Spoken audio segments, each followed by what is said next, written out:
mais il y en a quand même très peu. Bon, les arbitres et l'arbitrage est un réel problème, même à notre niveau à nous, parce que même les arbitres masculins, de toute façon, il en manque.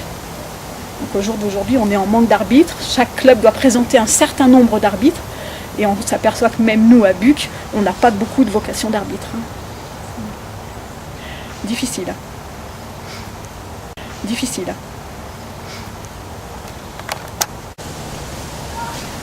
Alors Florence, il y a actuellement une exposition au Palais de la Porte Dorée à Paris sur le football. Donc nous avons été la voir et elle est très intéressante. Elle va durer jusqu'en janvier 2011. Et ce qui m'a surpris, c'est la première partie de l'exposition. On a les débuts du football. Et on a été surpris de voir que le foot féminin existait au début et se portait même assez bien. Et on voit une tenue de footballeuse assez surprenante. Elles ont un petit bonnet, une espèce de petit chapeau. Et on s'aperçoit qu'il y a beaucoup de coquetterie et c'est beau et c'est fascinant. Il y a différentes photos et après ça a disparu. Je ne sais pas ce qui s'est passé. Il y a une phase où ça s'est développé, une phase où ça s'est effondré. Et maintenant, on s'aperçoit depuis quelques années qu'il y a une reviviscence du football féminin. Alors la question c'est, est-ce que le foot féminin joue les mêmes règles que le foot masculin? Est-ce que vous utilisez les mêmes maillots? Ou est-ce que le foot féminin essaie de s'émanciper en, je sais pas, par exemple un maillot avec des dentelles, en teinture rose, je sais pas, quelque chose d'autre qui serait distinct du foot masculin? Non, on a exactement les mêmes règles que le football masculin. On a exactement les mêmes tenues. Alors il y a eu des pourparlers à l'époque où l'équipe de France tournait bien dans les années 80-82 sous la direction de Michel Hidalgo, où il avait proposé que les féminines ne soient pas en short mais en jupe, des petites jupettes comme au tennis. Mais ça, je crois que par le monde féminin, ça a été supprimé. Il faut savoir qu'elles font les mêmes mouvements, les mêmes gestes. Donc imaginez quand vous avez les jambes en l'air, vous êtes en train de faire une reprise de volée en jupette, c'est quand même pas très élégant. Donc je pense que des instances ont quand même préféré les laisser en short. La féminité, la coquetterie, on la garde pour avant le match, après le match, mais pas pendant. Alors pour rebondir sur ce que tu dis, on ne peut manquer de parler d'une campagne qui a eu lieu il y a peu pour faire connaître le foot féminin. Il me semble que des footballeuses de l'équipe de France ont posé presque nues pour inciter les gens à s'intéresser au foot féminin. Et les effets ont été tels que des responsables ont dit que le nombre de médias à s'intéresser au foot a subitement explosé. C'est-à-dire qu'il a fallu passer par ce genre de choses pour éveiller la conscience des gens, tellement les mentalités sont ancrées. Enfin, je pense qu'il va y avoir un long travail à faire avant que les filles se mettent à jouer au football.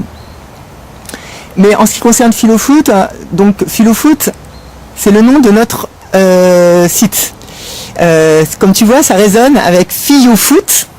Et la première fois qu'on a tapé sur Google, il y avait une confusion entre notre site, Philofoot, avec un seul L, et Phiofoot avec deux L.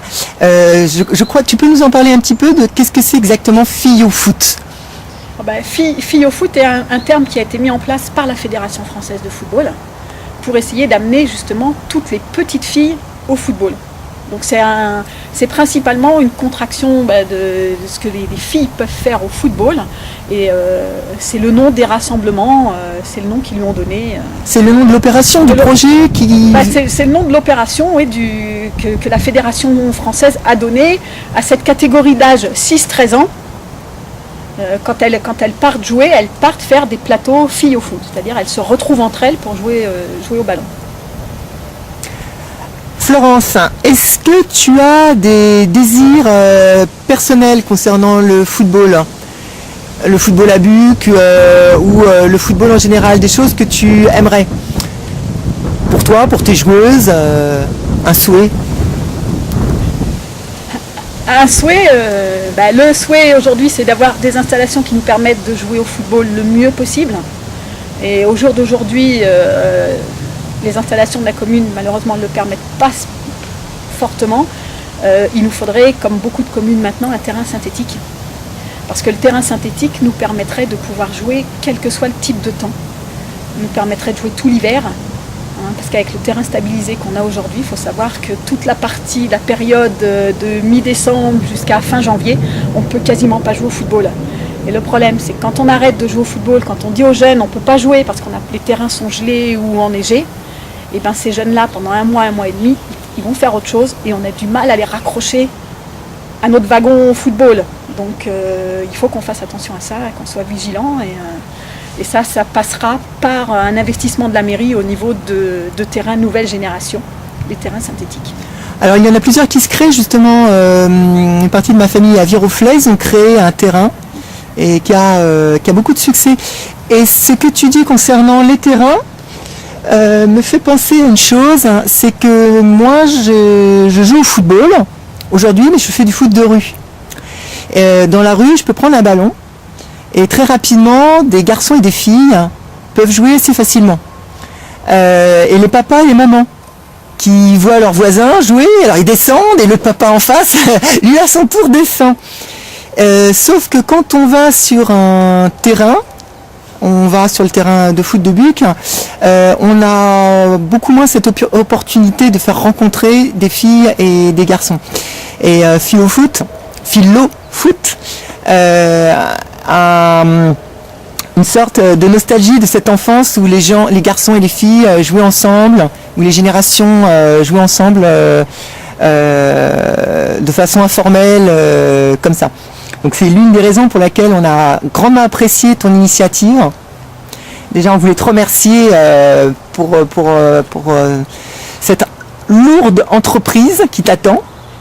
Et pour conclure cette interview, je voulais te poser 2 petites questions.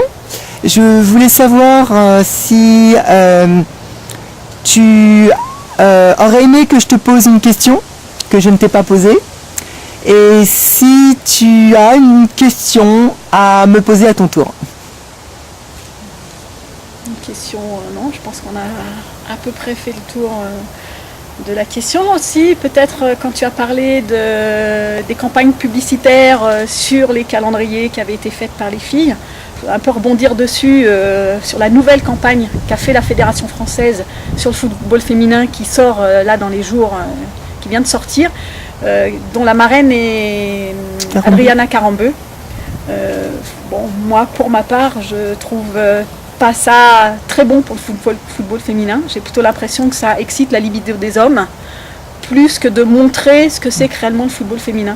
J'aurais aimé que la Fédération française plutôt nous la montre, Adriana Carambeu, pourquoi pas, mais au milieu de jeunes filles, au milieu de footballeuses, et pas nous faire des posters grandeur nature d'Adriana Carambeu avec un petit short et un maillot de foot.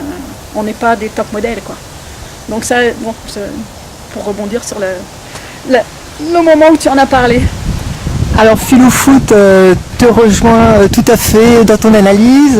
Ce type de spectacle n'est pas forcément une bonne chose pour le foot féminin. En tout cas, nous te remercions beaucoup et nous te souhaitons une merveilleuse année avec tes filles pour l'année 2010-2011. Merci.